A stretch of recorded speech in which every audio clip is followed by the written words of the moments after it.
இது வங்கக்கடலா அல்ல சிங்கக்கடலா?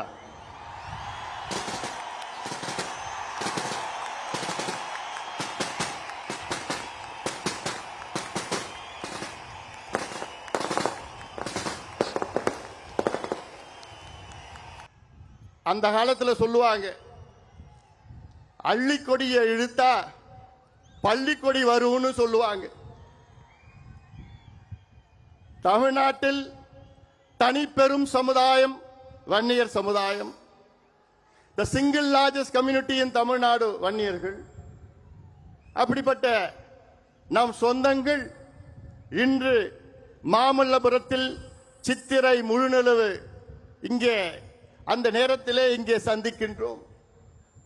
இது ஏதோ ஒரு சமுதாய சந்திப்போ ஜாதி சந்திப்போ கிடையாது. இது நம்முடைய குடும்ப சந்திப்பு. வேற யாருக்கும் இப்படி அமையாது. இங்கே வந்திருப்பவர்கள் எல்லாம் என்னுடைய தொப்புள் குடி உறவுகள், என் சொந்தங்கள். இங்கே ஏதோ வந்தமா போனமா கிடையாது. இந்த சந்திப்பில் வரலாறு இருக்கிறது. இது சாதாரண சந்திப்பு கிடையாது. இதற்கு முன்பு இதே மண்ணிலே ஆயிரம் ஆண்டுகள் நம் சொந்தங்கள் இதே மண்ணிலே சித்திரை முழுநிலவு நேரத்திலே அந்த மணர் கடற்கரையிலே சோறு எடுத்துக்கொண்டு அங்கே சந்தித்தார்கள். ஆயிரம் ஆண்டுகள் நம்முடைய பாரம்பரியம் இது. அந்த பாரம்பரியத்தை பின்பற்றி தான் இங்கே நாம் சந்திக்கின்றோம். ஏதோ அரசியல் கூட்டம் கிடையாது. இது நம்முடைய வரலாறு. இந்த சந்திப்பில் எனக்கு இவ்வளோ எழுச்சியாக நடைபெறுகின்ற இந்த மாநாடு, தமிழ்நாட்டின் வரலாற்றில் இப்படி ஒரு மாநாடு யாரும் நடத்தியது கிடையாது என்று அவ்வளோ செய்திகள் என்று எனக்கு வந்து கொண்டிருக்கின்றன.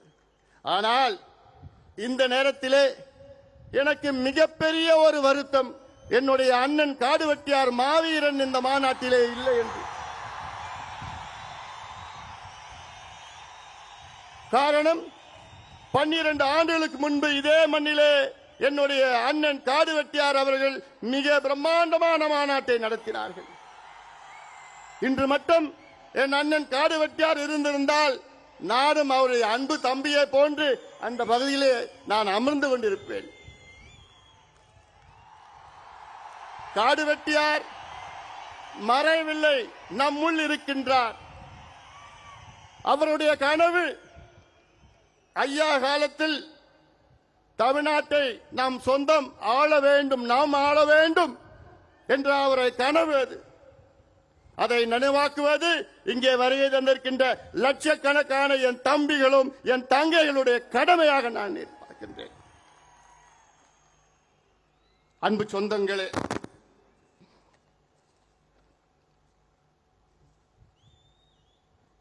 அந்த காலத்தில் நான் சொன்னது போன்று இந்த விழாவின் பேர் இந்திர விழா, வசந்த விழா. அப்படித்தான் இந்த விழா இங்கே நடைபெற்றுக் கொண்டிருக்கிறது. தமிழ்நாடு மட்டுமல்ல, கர்நாடகா, ஆந்திரா, ஏன் மலேசியா, சிங்கப்பூரிலிருந்து வருகின்றிருக்கின்றார்கள் நம் சொந்தங்கள் எல்லாம். இன்று உலகத்தில் நம் சொந்தங்கள் 140 நாடுகளில் இருக்கின்றார்கள். நீங்கள் எல்லோரும் இந்த காட்சிகளெல்லாம் பார்த்திருப்பீர்கள். அதை பற்றி நான் அதிக பேச போவது கிடையாது. இனி நாம் என்ன செய்ய வேண்டும் என்று பேச இருக்கின்றேன். மாலையில் 4 மணியிலிருந்து நாம் பார்த்தோம். எத்தனையோ படங்களை பார்த்தோம், காட்சிகளை பார்த்தோம், நடனம் பார்த்தோம், ஒளிப்படங்களை பார்த்தோம். அதில் இன்றைய நம் இளைஞர்களுக்கு நம்முடைய பாரம்பரியம், நம்முடைய வரலாறு தெரியவில்லை. அதற்காகத்தான் உங்களுக்கு இவ்வளோ நேரம் இதையெல்லாம் உங்களுக்கு தெளிவுபடுத்தத்தான் இந்த காட்சியில் எல்லாம் உங்களுக்கு நாங்கள் கொண்டு வந்திருக்கின்றோம். நெருப்பில் வந்தவர்கள் நாம்.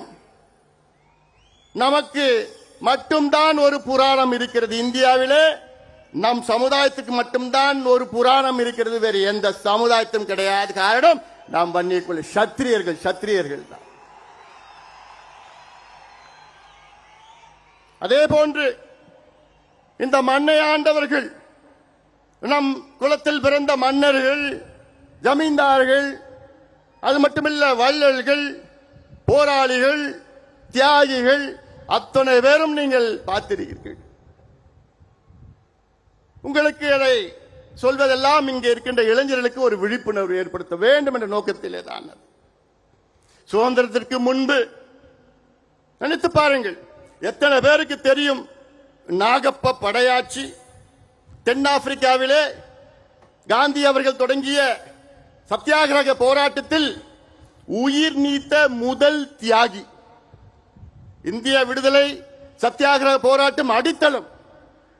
இந்திய விடுதலை போரிலே அந்த சத்தியாகிரக போராட்டத்திலே தென்னாப்பிரிக்காவிலே உயிர் நீத்த முதல் தியாகி மயிலாடுதுறை சார்ந்த நாகப்பன் படையாட்சி. இது எவ்வளவு பெருமை, இது எவ்வளவு பெரிய வரலாறு. இது யாருக்காவது தெரியுமா? இல்ல. ஏன் பின்னாடி படையாட்சின்னு பேர் வருது? வேற எந்த காரணம் இல்ல. அஞ்சலை அம்மாள் வீரத்தாய், கடலூரை சார்ந்தவர். காந்தி அவர்கள் அவர்களை பார்க்க நேரில் வந்தவர். அது மட்டுமல்ல, காந்தி அவர்கள் பார்க்க வேண்டும் என்று மருதான் இந்த குதிரையிலே அங்கே காந்தி அவர்களை சந்தித்தார் அஞ்சலை அம்மாள். அவரும் இன்னைக்கு இந்திய அளவிலே சுதந்திர போராட்ட வீரர் என்று வந்திருக்க வேண்டும். ஏன் வரல? ஏன்? இந்த ரத்தத்தில் பிறந்துட்டாங்க. அதான், வேற எந்த காரணம் இல்லை. ஏன்? நம்முடைய ஐயா ஆணைமுத்து படையாட்சி. ஐயா ஆணைமுத்து தந்தை பெரியார் அவருடைய உண்மையான வாரிசு அவர். இன்னைக்கு யார் எவ்வளோ வாரிசுன்னு சொல்லிட்டு இருக்கிறாங்க. ஐயா ஆணைமுத்து அவர்கள் அந்த காலத்தில் வட இந்தியாவில் நினைச்சு பாருங்க, இங்க இருந்து நம் சொந்தக்காரர் வட இந்தியாவில் போயிட்டு பீகார், உத்தரப்பிரதேஷ், மத்திய பிரதேஷ், ஹரியானா, ராஜஸ்தான்ல அங்கே அவ்வளவு விழிப்புணர்வு போராட்டங்கள் நடத்தி மண்டல் கமிஷனை வர வைத்தவர் ஐயா ஆணைமுத்து அவர்கள். மண்டல் கமிஷன் அவர் வர வைக்கலன்னா இன்னைக்கு இந்தியாவில் ஓபிசி இடஒதுக்கீடு கிடையாதுயா. இதுல எனக்கு ஒரு பெருமை இருக்கிறது. இந்தியாவிலே ஓபிசி இடஒதுக்கீடு இதை பெற்று தந்தது 2 சத்திரியர்கள். ஒன்று ஐயா ஆணைமுத்து அவர்கள், மண்டல் கமிஷனையே கொண்டு வந்தது. அடுத்தது நம்முடைய இனமான காவலர் சமூக நீதி போராளி மருத்துவர் ஐயா அவர்கள். ஐயா அவர்கள் இல்லை என்றால் இன்று இந்திய அளவிலே ஓபிசிக்கு கல்வியில 27 விழுக்காடு இன்று வரைக்கும் வந்திருக்காது. அந்த ஐக்கிய முற்போக்கு அரசிலே அந்த கூட்டத்தில் ஐயா அவர்கள் கலந்து கொண்டு சோனியா அம்மையாரை பார்த்து, நீங்கள் இடஒதுக்கீடு கொண்டு வருவீர்களா இல்லையா? இல்லை, நாங்கள் இந்த கூட்டணியை விட்டு வெளியேறுகிறோம் என்று ஆவேசமாக பேசினார்கள். சோனியா காந்தி அம்மையார் அவர்கள் ஐயாவை பார்த்து, டாக்டர் கூல் டவுன் பண்ணுங்க, அமைதியா பேசிக்கலாம். பிறகு அன்று மாலை மீண்டும் சந்தித்து ஒரு முடிவெடுத்தார் சோனியா காந்தி அம்மையார். என்னன்னு, மருத்துவர் ஐயா அவர்கள் அழுத்தத்தால் இந்தியாவிலே அந்த ஆண்டு, வருகின்ற ஆண்டில் ஓபிசிக்கு கல்வி நிலையத்திலே 27 விழுக்காடு இடஒதுக்கீட்டை அறிவித்தார் சோனியா காந்தி அம்மையார் அவர்கள். இது எவ்வளவு பெரிய வரலாறு! இது யாருக்காவது தெரியுதா? இல்லையே, இந்த ரத்தத்தில் பிறந்துட்டாங்க. இன்னைக்கு ஐயா இந்தியாவிலே 6 இடஒதுக்கீடுகளை பெற்று தந்திருக்கின்றார்கள். சாதாரணமா அது செய்ய முடியுமா? 6 இடஒதுக்கீடுகள். இன்னைக்கு ஒரு இடஒதுக்கீடும் யாரும் இந்தியாவில் யாரும் பெற முடியல. ஆனால் நினைத்து பாருங்கள், ஐயாவுடைய ஆவணப்படத்தில் நீங்க பார்த்திருப்பீங்க, அருந்ததிகளுக்கு 3 விழுக்காடு, இஸ்லாமியர்களுக்கு 3.5 விழுக்காடு, எம்பிசி 20 விழுக்காடு, வன்னியர்களுக்கு 10.5 விழுக்காடு, மத்தியிலே மருத்துவத்துறையிலே பட்டியலின மக்கள், பழங்குடி மக்களுக்கு 22.5 விழுக்காடு இடஒதுக்கீடு, இதர பிற்படுத்தப்பட்ட மக்கள் ஓபிசிக்கு 27 விழுக்காடு. இதுதான் வரலாறு. ஆனால் அந்த அளவுக்கு ஐயாவுக்கு அங்கீகாரம் இருக்கிறதா, கிடைத்திருக்கிறதா? இல்லை. ஏன்? இந்த ரத்தத்தில் பிறந்துட்டார். ஆனா இந்த சமுதாயம் எப்படி எப்படி பயன்படுத்துறாங்க பாருங்க சமுதாயத்தை. தமிழ்நாட்டில் தனிப்பெரும் சமுதாயம் இன்னைக்கு படிப்பறிவு இல்லை, குடிசையில் வாழ்ந்து கொண்டிருக்கிறது, கூலி வேலை செய்து கொண்டிருக்கிறது, விவசாயம் செய்து கொண்டிருக்கிறது, எந்த தொழிலும் கிடையாது. இந்த சமுதாயத்தை ஆண்டு கொண்டிருக்கின்ற கட்சிகள் எல்லாம் வெறும் வாக்கு வங்கிகளாக பயன்படுத்திக் கொண்டிருக்கிறார்கள். ஓட் பேங்க் அவ்வளவுதான். உங்களை எப்படி பார்க்கறாங்க? ஓட்டு பேங்க் அவ்வளவுதான். தேர்தல் நேரம் வந்தா உங்களை பயன்படுத்துவாங்க, தேர்தல் முடிஞ்சா முடிஞ்சு போச்சு. அதே போன்று மற்ற சமுதாயங்களும் உங்களை எப்படி பயன்படுத்துகிறாங்க தெரியல. எங்கேயாவது பிரச்சனை வந்ததுன்னா உடனே ஓடி வருவாங்க. ஐயோ நீங்க தாங்க, வாங்க நீங்க தாங்க. நம்மளும் போவோம், பிரச்சனை இல்லை, தீர்த்து வைப்போம். 10, 20, 30, 50 கேஸ் வாங்குவோம். அதுக்கப்புறம் முடிஞ்சு போச்சு. தேர்தல் வந்ததுன்னா டாடா பை பை. இதான் நம்முடைய காலகாலமா நடந்துட்டு இருக்குது இல்லை. அதனால இன்றைக்கு இந்த கூட்டம், நாம் கூடிய கூட்டம், நம்முடைய உரிமைகளுக்காக நாம் இங்கே கூடியிருக்கின்றோம். எங்களுக்கு படிப்பு வேண்டும், எங்களுக்கு வேலை வேண்டும், எங்களுக்கு வாழ்வாதாரம் வேண்டும், நாங்கள் சுயமரியாதையோடு வாழ வேண்டும். அந்த நோக்கத்திற்காகத்தான் இங்கே லட்சக்கணக்கான என் சொந்தங்கள் இங்கே கூடியிருக்கின்றோம். ஏதோ சும்மா இங்க வந்தோமா கூட்டமா இந்த தேர்தலுக்காகவோ கூட்டணிக்காகவோ அரசியலுக்காக நம்ம கூடல. இங்க நாம் உரிமைகளுக்காக நாம் கூடியிருக்கின்றோம். ஐயா அவர்கள் மிக சிரமப்பட்டு, நம்ம பார்த்திருப்பீங்க, இங்க 21 தியாகிகள், 21 மட்டும் 27 தியாகிகள், அதில் ஒரே நாளிலே 21 தியாகிகள் காவல்துறையினர் சுட்டார்கள். அதன் பிறகு ஐயா அவர்கள் நமக்கு வாங்கி தந்தது 20 விழுக்காடு எம்பிசி என்ற இடஒதுக்கீடு. அந்த இடஒதுக்கீடு வந்து கிட்டத்தட்ட 35 ஆண்டுகள் ஆகின்றன, 36 ஆண்டுகள் ஆகிறது இடஒதுக்கீடு வந்து. ஆனால் 36 ஆண்டுகள் ஆகியும் இன்று நமக்கு சரியான முறையிலே வேலை வாய்ப்பு இல்லை, நமக்கு சரியான முறையிலே கல்வி கிடைக்கவில்லை. அதனால்தான் ஐயா அவர்கள் மீண்டும் போராடி, கடந்த ஆட்சியாளரிடம் மன்றாடி போராடி அழுத்தம் கொடுத்து வன்னியர்களுக்கு 10.5 விழுக்காடு இடஒதுக்கீடு பெற்று தந்தார்கள். ஆனால் அதையும் சூழ்ச்சியாளர்கள் அதை கெடுத்து நீதிமன்றத்துக்கு சென்று நமக்கு எதிரான ஒரு தீர்ப்பு வந்தது. பிறகு உச்சநீதிமன்றத்திற்கு சென்றோம். உச்சநீதிமன்றத்திலே தெளிவாக தீர்ப்பு கொடுத்தார்கள். முதலமைச்சர் அவர்கள் தொடக்க காலத்தில் நன்றாக எங்களை வரவேற்றார், நிச்சயமாக கொடுப்பேன் என்று நம்பிக்கை கொடுத்தார்கள். ஐயா அவர்கள் முதலமைச்சர் ஸ்டாலின் அவர்களை பலமுறை சந்தித்தார். சந்திக்கின்ற பொழுது, ஐயா கவலைப்படாதீங்க, நிச்சயமா நான் தரேன், நான் ஒவ்வொரு முறையும் பார்க்கிறப்போ உறுதியா நான் தரேங்க, நீங்க தைரியமா போங்க. அதுல ஒரு முறை சொன்னார் என்கிட்ட, இந்த சட்டசபை கூட்டத்தொடரிலே கொடுக்கவில்லை என்றால் அடுத்த ஆண்டு கல்வி போயிடும் சொன்னப்போ, ஏன் இதற்காக நான் தனியாக ஒரு ஸ்பெஷல் அசெம்பிளி செஷன் வைக்கிறேன்னு என்கிட்ட முதலமைச்சர் உறுதி கொடுத்தார்கள். இப்படி இவ்வளவு காலமாக பார்த்தோம், கடிதம் எழுதினார் ஐயா, எல்லாம் பண்ணோம். ஆனால் திடீரென்று முதலமைச்சர் அவர் மனசை மாத்திக்கிட்டார். ஏன் மாத்தினார் இன்னைக்கு வரைக்கும் தெரியல. 2 ஆண்டு காலம் எங்களுக்கு உறுதியளித்த முதலமைச்சர் இறுதியாக எங்களால் கொடுக்க முடியாது, கணக்கெடுப்பு நடத்தாமல் வன்னியர்களுக்கு இடஒதுக்கீடு கொடுக்க முடியாது, அந்த கணக்கெடுப்பு மத்திய அரசு தான் எடுக்க வேண்டும் என்று ஒரு பொய்யான செய்தியை மீண்டும் மீண்டும் முதலமைச்சர் சட்டமன்றத்திலும் வெளியிலும் பேசிக் கொண்டிருக்கின்றார். எவ்வளவு பெரிய துரோகம் இது! சமுதாயத்திற்கு நிகழ்ந்த மிகப்பெரிய துரோகமாக நான் பார்க்கின்றேன். முதலமைச்சர் சொல்வது, தமிழக அரசிற்கு கணக்கெடுப்பு நடத்த அதிகாரம் இல்லையா உங்களுக்கு? பிறகு உங்கள் தந்தை எப்படி எடுத்தார்?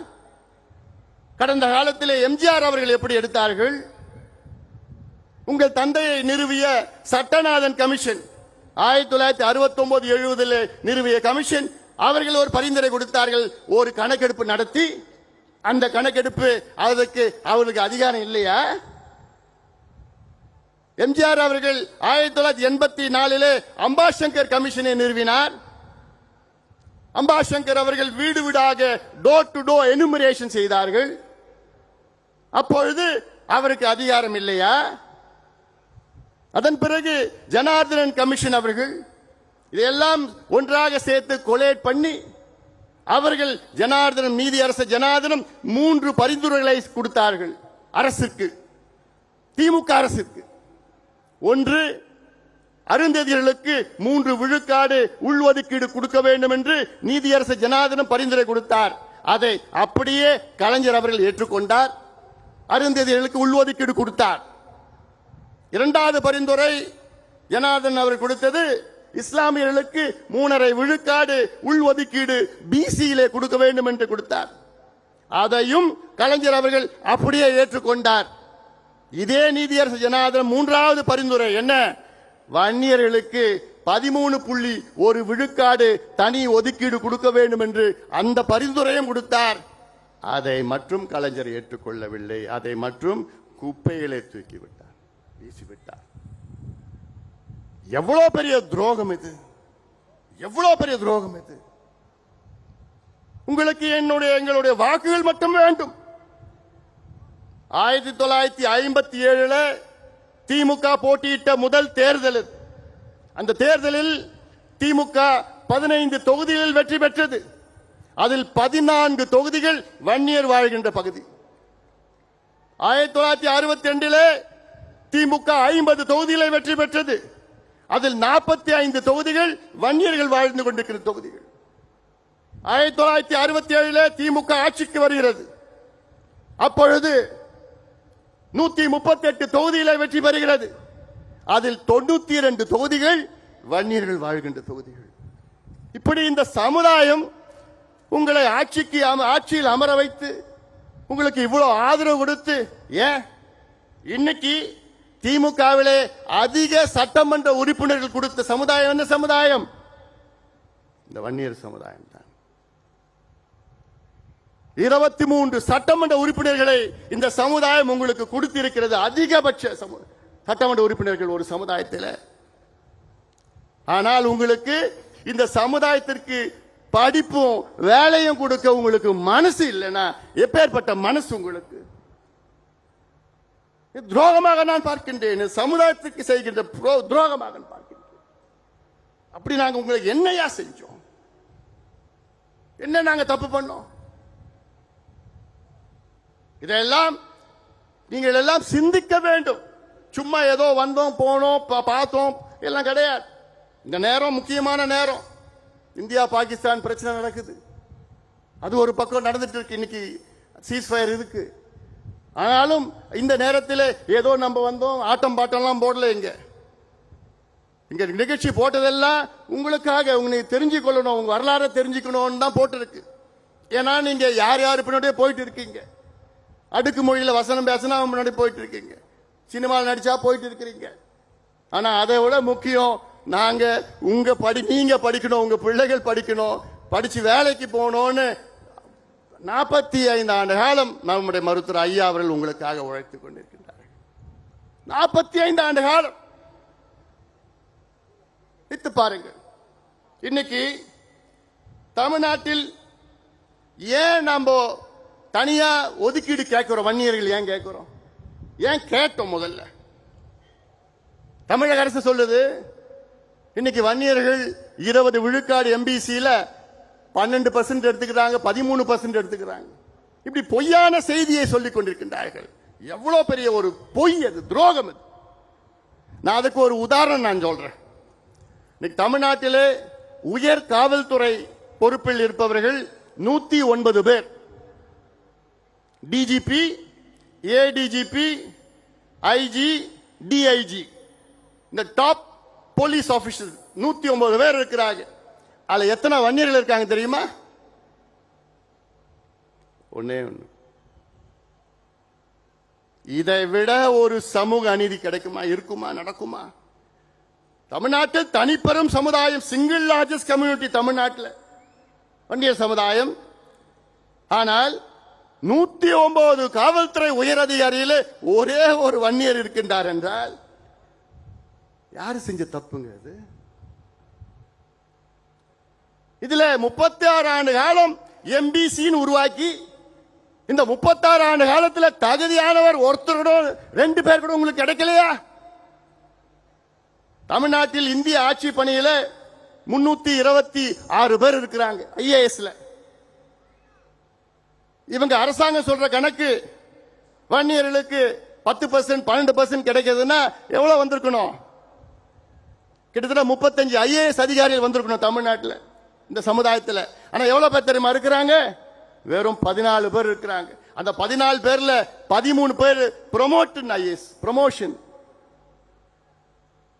சுதந்திர இந்தியாவில் 75 ஆண்டுகள் சுதந்திரம் அடைந்த பிறகுதான், அதாவது 3 ஆண்டுகளுக்கு முன்பு நடந்தது, 75 ஆண்டு சுதந்திரம் அடைந்த பிறகுதான் முதலாக ஒரு வன்னியர் சமுதாயத்தில் தமிழ்நாட்டில் டைரக்ட் IAS அதிகாரி வந்திருக்கின்றார். இதை விட ஒரு சமூக அநீதி நடக்குமா? கிடைக்குது. தமிழ்நாட்டில் நடந்துட்டு இருக்கு. 75 years post independence, the first direct IAS officer in the community தமிழ்நாட்டில். அப்போ முதலமைச்சர் என்ன செய்யணும்? அதுக்கு இவ்வளவு மோசமா இருக்கிறாங்களே இந்த சமுதாயம். சமுதாயத்தை எப்படி வழி நடத்துவது, எப்படி முன்னேற்றுவது திட்டமிட்டு இருக்கணும். ஏன்னா இந்த சமுதாயம் உங்களை அப்படியே ஓட்டு போடுது, அப்படியே நம்புது. ஆனா அதை பற்றி முதலமைச்சருக்கு எல்லாம் கவலைப்படுற மாதிரி எனக்கு தெரியல. நான் இந்த சமுதாயத்தை மட்டும் நான் சொல்லல, நான் தமிழ்நாட்டில் உள்ள இதே போன்று இருக்கின்ற அனைத்து பின்தங்கிய சமுதாயம், அடக்கப்பட்ட, ஒடுக்கப்பட்ட, வஞ்சிக்கப்பட்ட சமுதாயத்திற்காக இங்கே நாங்கள் கூடியிருக்கின்றோம். தீர்மானத்தை நீங்க பார்த்திருப்பீங்க.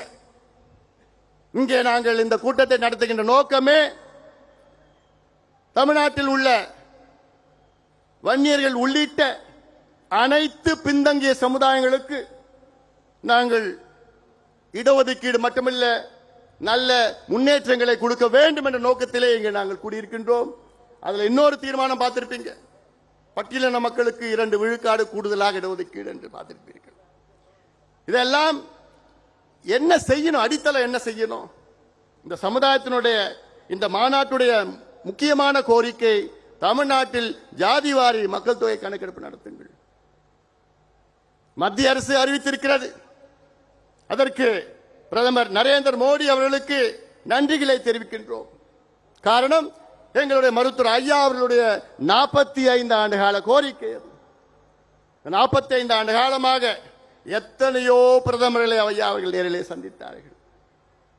ராஜீவ் காந்தி அவர்களை, பிறகு VP சிங் அவர்களை, பிறகு வாஜ்பாய் அவர்களை, பிறகு மன்மோகன் சிங் அவர்களை, பிறகு நரேந்திர மோடி அவர்களை பல முறை சந்தித்து அழுத்தம் கொடுத்து இப்பொழுது மத்திய அரசு அறிவித்திருக்கிறது. இந்த வெற்றி நம் ஐயாவுக்கு கிடைத்த வெற்றி இது, நம் ஐயாவுக்கு கிடைத்த வெற்றி இது. ஆனாலும் மத்தியிலே எடுக்க முடிவு செய்து விட்டார்கள். ஆனால் நம்ம ஆளு எடுக்க மாட்டார். நம்ம ஆளு எப்ப எடுக்க போறாரு? எடுப்பாரா? என்னப்பா நான் மட்டும் பேசிட்டு இருக்கேனா? தமிழ்நாட்டில் எடுப்பாரா முதலமைச்சர்? தெளிவா இருக்கிறீங்களா? எடுக்க போறது கிடையாது. ஆனா நம்ம எடுக்க வைப்போம். வைக்க முடியுமா? முடியுமா?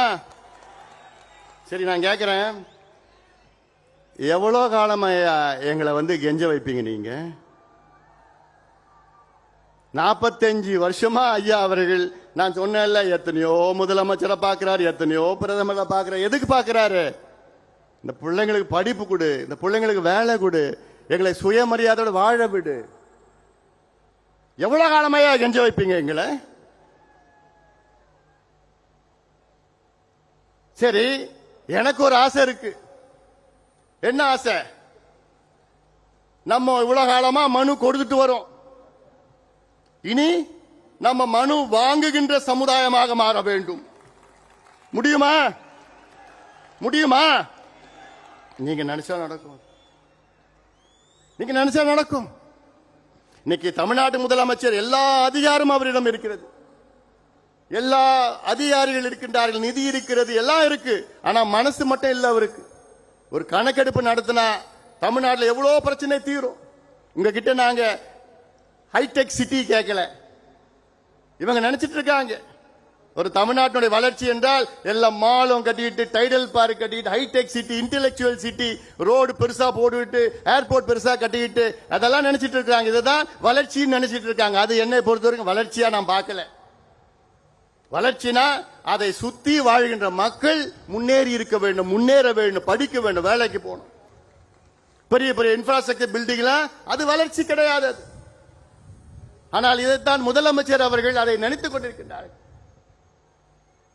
இன்னைக்கு ஏன் தமிழக அரசு சாதிவாரி கணக்கெடுப்பு நடத்தணும்? முதன்மை காரணம், தமிழ்நாட்டில் 69 விழுக்காடு இடஒதுக்கீட்டை பாதுகாக்க வேண்டும்.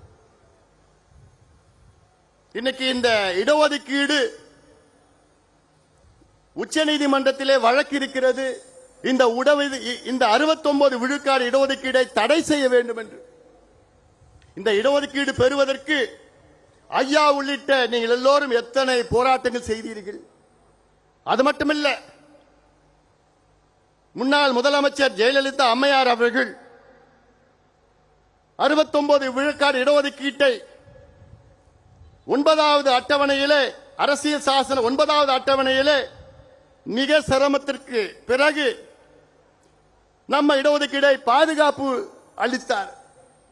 கான்ஸ்டிடியூஷனல் அமெண்ட்மெண்ட் நடந்தது, டெல்லியில் நடந்தது, பார்லிமெண்ட்ல. எவ்வளவு பெரிய வேலை செய்தார். என்னை பொறுத்தவரை ஜெயலலிதா அம்மையார் அவர்கள் தமிழ்நாட்டுக்கு செய்த மிகப்பெரிய சாதனையாக நான் பார்க்கின்றேன்.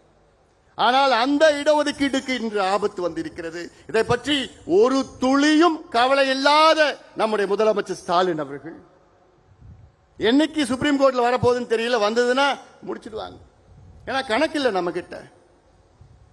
அது மட்டுமில்ல, இன்னைக்கு நான் முதலமைச்சராக இருந்தேன்னா பொறுப்புக்கு வந்து முதல் நாள் என்ன பண்ணிருப்பேன், தமிழ்நாட்டில் எல்லா சமுதாயங்களும் எந்த நிலையில் இருக்கிறாங்கன்னு தெரிஞ்சுக்கிறதுக்கு நான் காஸ்ட் சர்வே செஞ்சிருப்பேன். எல்லா சமுதாயம். இதுதான் நல்ல நிர்வாகி செய்கின்ற வேலை. இது ஏன் செய்யணும்? அப்போதான் எல்லாமே முன்னேற்ற முடியும். எல்லோருக்கும் எல்லாம் என்று பேசினா போதாது, கிடைக்காதவர்களுக்கு கிடைக்க வேண்டும். இதற்காகத்தான் இங்கே நாம் கூடியிருக்கின்றோம். ஒரு உதாரணம் நான் சொல்றேன். தமிழ்நாட்டில் 377 சமுதாயங்கள் இடஒதுக்கீட்டால் பயன்பெறுகிறார்கள். 377 சமுதாயங்கள். இதில் பட்டியலின மற்றும் பழங்குடி மக்களுக்கு 19 விழுக்காடு இடஒதுக்கீடு. இதில் கிட்டத்தட்ட 114 சமுதாயங்கள் பயன்பெறுகிறார்கள். பட்டியலினம் பாத்தீங்கன்னா எஸ்சி ஷெட்யூல் காஸ்ட் பாத்தீங்கன்னா 3 பெரிய பிரிவுகள். ஆனால் உட்பிரிவுகள் 76 பேர் இருக்கிறார்கள். அதே போன்று பழங்குடி இனத்தை சார்ந்தவர்கள் 1 விழுக்காடு தான் இடஒதுக்கீடு. ஆனால் அவர்கள் 34 பிரிவுகள் இருக்கிறார்கள். அப்படி இந்த 34 பிரிவிலே வெறும் 4 பிரிவு தான் எல்லா இடத்தையும் எடுத்துட்டு போகுது. மீதி 30 பிரிவுகள் கிடைக்கல. இது எப்படி நீங்க தெரிஞ்சுப்பீங்க? யாருக்கு கிடைச்சது யாருக்கு கிடைக்கல எப்படி தெரிஞ்சுப்பீங்க? கணக்கெடுப்பு நடத்தணும், சர்வே நடத்தணும். கேட்டா முதலமைச்சர் கேட்டா எனக்கு அதிகாரம் இல்லைங்கோ. தெலுங்கானாவுக்கு அதிகாரம் இருக்கு. ஆந்திரா நம்ம அமைச்சர் வந்திருக்கிறார், இங்க ஆந்திராவில் கணக்கெடுப்பு நடத்திட்டு இருக்கிறாங்க, அவங்களுக்கெல்லாம் அதிகாரம் இருக்கு. கர்நாடகாவில் நடத்தி முடிச்சிட்டாங்க, ஒரிசாவில் நடத்திட்டு இருக்கிறாங்க, பீகாரில் நடத்தி முடிச்சிட்டாங்க, அவங்களுக்கெல்லாம் அதிகாரம் இருக்கு. நம்ம முதலமைச்சருக்கு மட்டும் அதிகாரம் இல்லையா? சட்டமன்றத்துக்குள்ளேயும் வெளியிலையும் ஒரு பொய்யை சொல்லிக் கொண்டிருக்கின்ற முதலமைச்சர் அவர்கள். உங்களுக்கு என்ன தயக்கம் இந்த கணக்கெடுப்பு நடத்தின? இல்லாதவருக்கு கொடுக்க வேண்டும், அதுதானே எங்களுடைய கொள்கை, அதான் உங்க கொள்கையும் கூட. அதே போன்று எம்பிசில இன்னைக்கு 115 சமுதாயங்கள் இருக்கிறது. இந்த 115 சமுதாயத்தில் எந்த சமுதாயத்துக்கு கிடைக்கலன்னு எப்படி தெரியும் உங்களுக்கு? எந்த சமுதாயம் எல்லா இடத்தையும் எடுத்துட்டு போறாங்கன்னு எப்படி தெரியும் உங்களுக்கு? எத்தனையோ சமுதாயத்திற்கு எம்பிசியில ஒரு இடம் கூட கிடைக்கல. அது ஒரு கணக்கு. மற்றொரு கணக்கு இருக்கிறது. எம்பிசியில 115 சமுதாயங்கள் இருக்கிறது. இதில் 114 சமுதாயம் ஒட்டுமொத்தம் அவங்களுடைய மக்கள் தொகை கணக்கு பார்த்தீங்கன்னா தமிழ்நாட்டில் 6.8 விழுக்காடு தான். மொத்தம் 6.8 விழுக்காடு. ஆனால் ஒரு சமுதாயம், வன்னிய சமுதாயம் மட்டும் நீங்க கணக்கெடுப்பு நடத்தி பார்த்தீங்க, மக்கள் தொகை கணக்கெடுப்புல 14.2 விழுக்காடு. அது பழைய கணக்கு. இன்னைக்கு கிட்டத்தட்ட 18 விழுக்காடு மக்கள் தொகையில கணக்கு. ஆனால் வன்னியர்களுக்கு நான் சொன்னேன்ல 109 காவல்துறை உயர் அதிகாரியில ஒருத்தர் தான் வன்னியர்னா இதுல இருந்து என்ன தெரியுது? இவங்களுக்கு ஏதோ படிப்பும் இல்ல, வேலையும் கிடைக்கல, எல்லாம் கூலி வேலை. கேரளாவில் ஈழவர் சமுதாயம், தமிழ்நாட்டில் வன்னியர்கள் போன்று கேரளாவில் ஈழவர் சமுதாயம் மிக மிக மிக மிக பின்தங்கிய சமுதாயம். இந்த சமுதாயத்தில் நம்முடைய மருத்துவர் ஐயா போன்றாங்க நாராயண குரு அவர்கள் தோன்றினார். சமுதாயத்தை திரட்டி போராட்டங்கள் நடத்தினார்கள். இன்னைக்கு கேரளாவில் ஈழவ சமுதாயத்திற்கு தனியாக 14 விழுக்காடு இடஒதுக்கீடை அந்த அரசு வழங்கியிருக்கிறது. 14 விழுக்காடு. அவர்களும் நம்ம போன்ற 18-20 விழுக்காடு அங்கே மக்கள். அது மட்டுமல்ல, கேரளாவிலே எந்த சமுதாயம் 2.5 விழுக்காட்டுக்கு மேல் இருக்கிறதோ அவர்களுக்கு தனி இடஒதுக்கீடு அங்கே கேரளாவில் கொடுக்கிறார்கள். எல்லாம் கற்றுக்கொள்ளுங்கள். சமூக நீதி பத்தி பேசினா போதாது. நான் தந்தை பெரியாருடைய வாரிசு, தந்தை பெரியார் தாத்தா, சமூக நீதி மண்ணுன்னு பேசிட்டு இருக்கீங்களே, ஒன்று மண்ணாங்கட்டியும் கிடையாது. இதெல்லாம் பேசுறதுக்கு உங்களுக்கு தகுதி கிடையாது. இதான் நாங்க கோரிக்கையா வச்சிருக்கிறோம். இங்க கணக்கெடுப்பு நடத்துங்க, இல்லாதவருக்கு கொடுங்க. ஏன் இன்னொன்னு நான் சொல்றேன், ஒரு படி மேல போறேன்.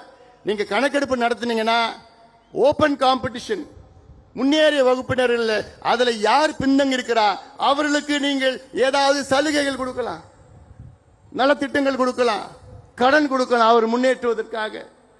இதற்கு எப்படி தெரியும்னா கணக்கெடுப்பு நடத்தணும். இந்த கணக்கெடுப்பு யாரு வேணா நடத்தலாம். இந்திய நாடாளுமன்றத்தில் 2008 ஒரு சட்டத்தை நிறைவேற்றினார்கள். இந்திய மக்கள் தொகை புள்ளியியல் சேகரிப்பு சட்டம், இந்தியன் ஸ்டாட்டிஸ்டிக்கல் ஆக்ட் 2008. இந்த சட்டத்தின்படி இந்தியாவிலே மத்திய அரசு கணக்கெடுப்பு நடத்தலாம், மாநில அரசு கணக்கெடுப்பு நடத்தலாம், உள்ளாட்சி பிரதிநிதிகள் கணக்கெடுப்பு நடத்தலாம், ஏன் பஞ்சாயத்து தலைவர் கூட கணக்கெடுப்பு நடத்தலாம். ஒரு பஞ்சாயத்து தலைவர் இந்த சட்டத்தின் கீழ் அவர் பஞ்சாயத்தில் எத்தனை வீடு இருக்கு, அந்த வீட்டில் என்ன வீடு, கூரை வீடா கல்லு வீடா, அந்த வீட்டில் எத்தனை பேர் இருக்கின்றார்கள், அவர்கள் எந்த சமுதாயத்தை சார்ந்தவர்கள், எந்த மதத்தை சார்ந்தவர்கள், எந்த மொழி எந்த இனத்தை சார்ந்தவர்கள், அவங்க படிச்சிருக்கிறாங்களா, பட்டதாரி இருக்கிறாங்களா, அவங்க வீட்டில் கழிப்பறை இருக்கிறதா, மின்சாரம் இருக்கிறதா, சைக்கிள் இருக்குதா, பைக் இருக்குதா, நிலம் இருக்குதா, இந்த எல்லாம் கணக்கெடுப்பு ஒரு பஞ்சாயத்து தலைவர் எடுக்கலாம். ஆனா நம்ம முதலமைச்சர் எங்களுக்கு அதிகாரம் இல்லைங்கோ, எங்களுக்கு அதிகாரம் இல்லைங்கோ இப்படி என்று போய் சொல்கின்ற ஒரு முதலமைச்சர் பார்க்கிறீங்களா? எதுக்குங்க பயம் உங்களுக்கு? ஆனா ஒண்ணு நான் சொல்றேன், ஆனா கலைஞர் இன்னைக்கு இருந்திருந்தேன்னா ஒரே கையெழுத்தெல்லாம் யோசிக்க மாட்டார். கணக்கெடுப்பு நடத்தி எல்லாருக்கும் என்ன, எல்லாருக்கும் நாங்க கேட்கறது எங்களுக்காக நாங்க கேட்கல, கிடைக்காதவங்களுக்கு நாங்க கேட்கிறோம். ஏன்னா இந்த சமுதாயம் அப்படிப்பட்ட சமுதாயம், உங்களுக்கு எல்லாம் சோறு போடுற சமுதாயம். நான் உங்களுக்குன்னு சொன்ன இந்த நேரலை மூலியமாக பார்த்து கொண்டிருக்கின்ற மக்கள், கோடிக்கணக்கான மக்கள் நான் சொல்றேன். நான் நீங்க இந்த மக்கள் மட்டும் இல்லைனா தமிழ்நாட்டு மக்கள் சோறு சாப்பிட முடியாது. இந்த மக்கள் மட்டும் இல்லைனா, இங்க இருக்கின்ற மக்கள் மட்டும் இங்க இல்லைனா வீட்டில் நீங்க நிம்மதியா வாழ முடியாது. ஏன்னா உங்க வீடு கட்டி கொடுக்கிறது இந்த சமுதாயம் தான். உங்களுக்கு சேத்துல நின்று உங்களுக்கு சோறு போடுறது இந்த சமுதாயம் தான். நீங்க கார்ல ஹாயா ரோட்ல போறீங்க இல்ல, அந்த ரோடு போடுறது இந்த சமுதாயம் தான். உங்களை மானத்தை காப்பாத்துறது, நீங்க போடுற ட்ரெஸ் போடுறீங்கல்ல, அந்த பருத்தியை விளைய வைக்கிறது இந்த சமுதாயம் தான். பெயர்பட்ட ஒரு பெரிய சமுதாயம் இன்னைக்கு கூலி வேலையில கஞ்சோ கூழோ குடித்துக் கொண்டு குடிசையில் வாழ்ந்து கொண்டு படிப்பறிவு இல்லாமல் மதுவுக்கு அடிமையாக இருக்கின்ற சமுதாயம். நீ வேலை கொடுத்தனா இந்த பிள்ளை ஏன் மது கடைக்கு போறான், நீ வேலை கொடுத்தனா ஏன் இந்த போதை பழக்கத்துக்கு அடிமையாக்க போறான். வட தமிழ்நாட்டில் பாத்தீங்கன்னா எங்க பார்த்தாலும் டாஸ்மாக் விற்பனை. ஓஹோ, காரணம் பிள்ளைங்களுக்கு வேலை கிடையாது, படிப்பு கிடையாது. இதை உருவாக்குங்கள் என்று மருத்துவர் ஐயா அவர்கள் கெஞ்சிட்டு இருக்காரு. 45 ஆண்டு காலம் கெஞ்சிட்டு இருக்கிறார் ஐயா. எவ்வளவு ஆழமாக கெஞ்ச வைப்பீங்க எங்களை? நீங்க எல்லாம் முடிவு பண்ணா போதும், கட்சியெல்லாம் பார்க்காதீங்க. வரும் காலம் நம் காலம், அந்த முடிவை நீங்க எடுங்க. என் தம்பிகள் என் தங்கைகள், நீங்க முடிவெடுத்தா போதும். யாரோ பின்னாடி போறீங்க, போவாதீங்க. வாங்க, எங்கள் பின்னால் வாங்க, இந்த அண்ணன் பின்னால் நீங்க எல்லாம் வாங்க. உங்களுக்காக நான் வாழ்ந்து கொண்டிருக்கின்றேன். மாவீரன் குருவை போன்று நான் உங்களுக்காக நான் வாழ்ந்து கொண்டிருக்கின்றேன். ஒட்டுமொத்த என் சொந்தங்கள் எல்லாம் வாருங்கள், என் பின்னால் வாருங்கள். உங்களுக்கு நான் படிப்பு நான் வாங்கி தருகின்றேன், வேலை வாய்ப்பை உருவாக்குகின்றேன். நாம் ஆள வேண்டும். ஆளுகின்ற காலம் வந்து விட்டது. இந்த படத்தெல்லாம் பாத்தீங்கல்ல, எப்படி வாழ்ந்த மக்கள் நாம். இந்த மண்ணை ஆண்டவர்கள், இந்த பூர்வகுடி மக்கள் நாம். இந்த மண்ணுக்கு சொந்தக்காரர்கள் நாம். இந்த மண்ணை காப்பாற்றினோம். இந்த மண்ணுக்காக எத்தனையோ ஏரிகளை வெட்டினோம். வீராணம் ஏரியிலிருந்து, செம்பரம்பாக்கம் ஏரியிலிருந்து, மதுராந்தகம் ஏரியிலிருந்து, அரசுமங்கலம் ஏரியிலிருந்து, வெல்லிங்டன் ஏரியிலிருந்து எல்லா ஏரியும் வெட்டியது யாரு? என் பாட்டன். என் பாட்டன் பூட்டன் இந்த மண்ணை பாதுகாத்து, காடை வளர்த்து, மரங்களை நட்டு, இந்த மண்ணை செழுமையாக ஆக்கிய என் பாட்டன் பூட்டன் பூரக்குடி மக்கள் நாம். இந்த மண்ணுக்கு சொந்தக்காரர்கள். ஆனால் இவங்க வந்தாங்க, கோமணத்தை புடுங்கினாங்க, நிலத்தை புடுங்கினாங்க, விவசாயத்தை அழிச்சாங்க, எல்லாத்தையும் நம்மள நாசமாக்கி கூலியாக ஆக்கி மதுவை கொடுத்து நம்ம குடியாரனாக மாத்தி விட்டாங்க. இதான் இவர்கள் செய்தது. அதனால்தான் நாங்க சொல்றோம், இனி ஒரு மாற்றம், ஆட்சி மாற்றம் வேண்டும், நாம் ஆள வேண்டும் என்ற என் தம்பிகள் தங்கைகள் உங்கள் மனதிலே ஒவ்வொரு நாளும் நீங்கள் உங்கள் மனதிலே அதை ஒழிக்க வேண்டும். ஆம், இனி நம்முடைய காலம், நாம் ஆள வேண்டும் என்ற அந்த எழுச்சி உங்கள் மனதிலே வர வேண்டும்.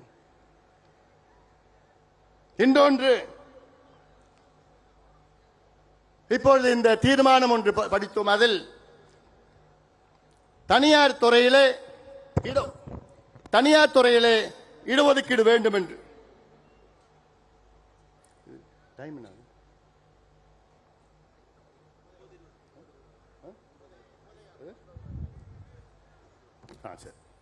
தனியார் துறையில இடஒதுக்கீடு வேண்டும். எதுக்கு வேணும்? ஏன்னா ஒரு காலத்துல மத்திய அரசுல 36 லட்சம் வேலை வாய்ப்பு இருந்தது. ஆனா இன்னைக்கு அது 26 லட்சமாக குறைந்திருக்கிறது. 10 லட்சம் குறைஞ்சிடுச்சு. எப்போ? கடந்த 15 ஆண்டுகள்ல. தமிழ்நாட்டில் கிட்டத்தட்ட 2002ல தமிழ்நாட்டில் 12 லட்சம் அரசு வேலைகள் இருந்தது. இன்னைக்கு அது 8 லட்சமாக குறைந்தது. வேலை இல்லை, அரசு வேலையே கிடையாது. அது இல்லாம தமிழக அரசு என்ன செய்யறாங்கன்னா, இந்த group D, group C and group D இத ரெண்டுத்தையும் எல்லாமே அவுட் சோர்ஸ் பண்ணிடுறாங்க, தனியார் மயமாக்கிட்டாங்க. அவங்களுக்கு இந்த ஒப்பந்த முறையில வேலை வாய்ப்பை உருவாக்கி, அந்த ஒப்பந்த முறையில அதுல ரிசர்வேஷன் இடஒதுக்கீடு கிடையாது, காசு வாங்கிட்டு அவங்க வேலையை சேர்த்துடுறாங்க. அதனால இனி எங்களுக்கு தனியார் துறைகளை இடஒதுக்கீடு வேணும். இந்த சட்டத்தை இயற்றுங்கள், சட்டத்தை கொண்டு வாருங்கள். காரணம், அரசியல வேலை இல்லை எங்களுக்கு. அதே போன்று தமிழக அரசு ஆட்சி வருவதற்கு முன்பாக நீங்கள் ஒரு சத்தியம் செய்தீர்கள். நாங்கள் ஆட்சிக்கு வந்தவுடன் தனியார் துறையிலே தமிழ்நாட்டில் உள்ள தமிழர்களுக்கு 75 விழுக்காடு அங்கே வேலை வாய்ப்பிலே நாங்கள் ஒதுக்கீடு ஒதுக்குவோம் என்று சொன்னீர்கள். இன்னைக்கு வரைக்கும் நடக்கல. அது ஒரு பக்கம். அடுத்தது நாங்கள் சொல்வது, ஒரு உதாரணம், ஏதாவது ஒரு அரசு திட்டம் நீங்கள் செயல்படுத்துகிறீர்கள் என்றால் அந்த அரசு திட்டத்திலே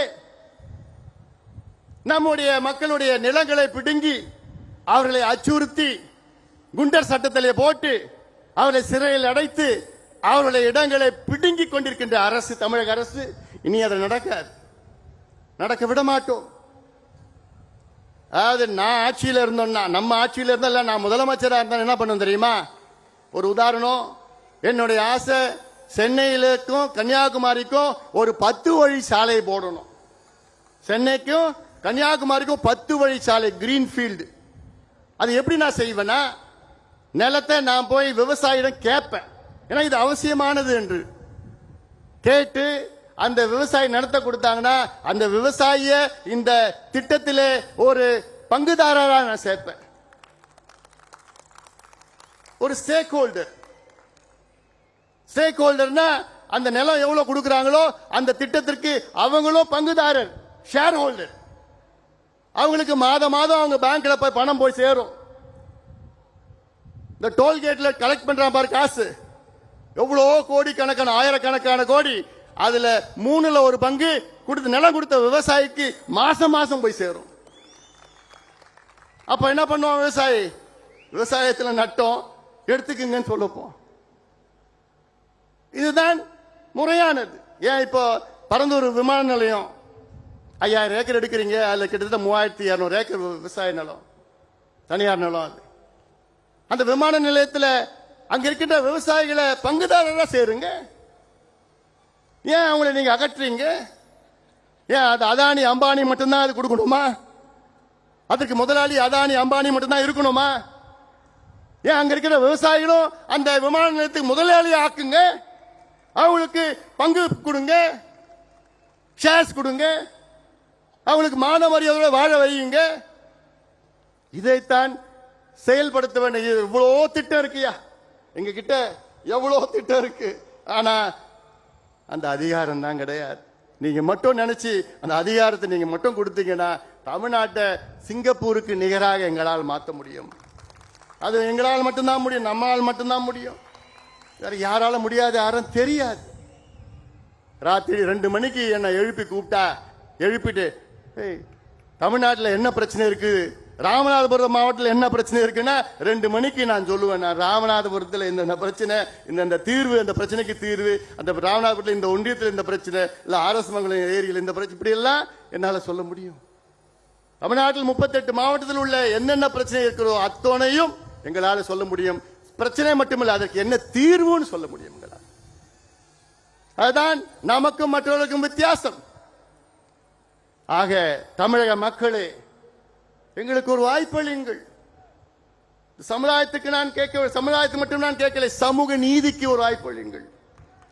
நாங்கள் ஆட்சிக்கு வந்தால் தமிழ்நாட்டில் உள்ள சமூக நீதி, உண்மையான சமூக நீதியை நாங்கள் நிலைநாட்டுவோம். போலியான சமூக நீதி இப்ப இருக்கின்ற போலியான சமூக நீதி போன்ற கிடையாது. காரணம், அதில் நாங்கள் ஊறியவர்கள். எங்கள் ஐயா அவர்கள் 45 ஆண்டு காலம் ஊறி இருக்கின்றார்கள். இந்தியாவிலே கிட்டத்தட்ட நினைச்சு பாருங்கள், இந்தியாவிலே 100 கோடி மக்கள் பயன்பெறுகின்ற இடஒதுக்கீட்டை கொண்டு வந்தவர் எங்களுடைய மருத்துவர் ஐயா அவர்கள். 100 கோடி எப்படி நான் கேட்பீங்க? ஓபிசி ரிசர்வேஷன் அது 27%. இதே போன்ற எஸ்சி எஸ்டி ரிசர்வேஷன் மத்தியில மருத்துவ படிப்பில் அதுல 22.5 விழுக்காடு ரிசர்வேஷன். ஆக கிட்டத்தட்ட 100 கோடி மக்கள் பயன்பெறுகிறார்கள் என்றால் அதற்கு ஒரே காரணம் எங்களுடைய மருத்துவர் ஐயா அவர்கள் தான். ஆக இதையெல்லாம் மாற்றி அமைக்க நாம் எல்லோரும் இன்று இனி வரும் காலத்திலே ஒன்று கூடுவோம். மீண்டும் சொல்கின்றேன், என்னுடைய அன்பு அண்ணன் காடுவெட்டியாருடைய அன்பு கனவு, ஆசை கனவு, நாம் ஆள வேண்டும், நாம் ஆள வேண்டும். அந்த காலத்தில் எப்படி வாழ்ந்தோம், எப்படி வீழ்ந்தோம், இன்று எப்படி இருக்கின்றோம், இதை நீங்கள் ஒவ்வொருவரும் மனதிலே வைத்துக் கொள்ள வேண்டும். ஒவ்வொருவரும் மனது வைத்துக் கொண்டு அது வரும் காலத்திலே நாம் எல்லோரும் ஒன்றாக இணைவோம். இந்த கட்சி அந்த கட்சியெல்லாம் பார்க்காதீங்க, வாங்க இந்த அண்ணன் அன்புமணி பின்னால் நீங்கள் எல்லோரும் பாருங்கள். உங்களுக்கு விடிவு நிச்சயமாக உங்களை முன்னேற்றுவது என் கடமை, என்னுடைய கடமையாக நான் பார்க்கின்றேன். ஆக இந்த செய்தி இன்னும் எவ்வளோ பேசிட்டு இருக்கலாம். ஐயா பேசணும், எழுச்சி உரை, ஐயாவுடைய எழுச்சி உரை இருக்கிறது. ஐயா பேசணும், நீங்கள் எல்லாம் இங்கே வந்திருக்கிறீர்கள். என்னுடைய ஒன்னே ஒரு வேண்டுகோள், நான் இந்த மாநாடு நான் கிட்டத்தட்ட ஒரு 1.5 மாசமா எனக்கு தூக்கம் இல்லை. இன்னைக்கு ராத்திரி நான் தூங்க போறது கிடையாது. ஏன்னா நீங்க எல்லாமே நீங்க பத்திரமா வீட்டுக்கு போய் சேர்ந்துட்டீங்க. அந்த செய்தி வந்த பிறகுதான் நான் எனக்கு தூக்கம் வரும். அது வரைக்கும் எனக்கு தூக்கமே வராது. மீண்டும் மீண்டும் சொல்றேன், நீங்க பத்திரமா எந்த பிரச்சனை இல்லாம அமைதியான முறையில் நீங்க போங்க. நான் மற்ற தலைவர்கள் போன்று கிடையாது. நீ அத்துமீறு, அது செய், இதை செய்யல நான் சொல்ல மாட்டேன். நீ அமைதியா இரு, படிச்சு வேலைக்கு போ, வேலைக்கு போய் உன் குடும்பத்தை காப்பாத்த, அப்புறம் கட்சிக்கு வா. இதான் என்னுடைய நோக்கம். என்ன, ஒரு என் தம்பியோ தங்கையோ ஒரு வழக்கு கூட நீ வாங்கக்கூடாது. ஒரு வழக்கு, எந்த பிரச்சனைக்கு நீ போவாதையா. ஐயா உங்களுக்கு இடஒதுக்கீடு வாங்கி கொடுத்திருக்கிறாரு, அதுல படிச்சு வேலைக்கு போ. அதுதான் நோக்கமே, நம்முடைய நோக்கமே அதுதான். அதற்காகத்தான் இங்கே நம்ம கூடியிருக்கிறோம். அதனால நீங்க பத்திரமா நீங்க போங்க. அதுக்கு பிறகு நானும் வரேன், ஒவ்வொரு கிராமமா நான் வரப்போறேன் உங்களை சந்திக்க. நான் உங்களை தேடி, உங்கள் விடை தேடி, நான் இல்லத்தை தேடி நான் வர இருக்கின்றேன்.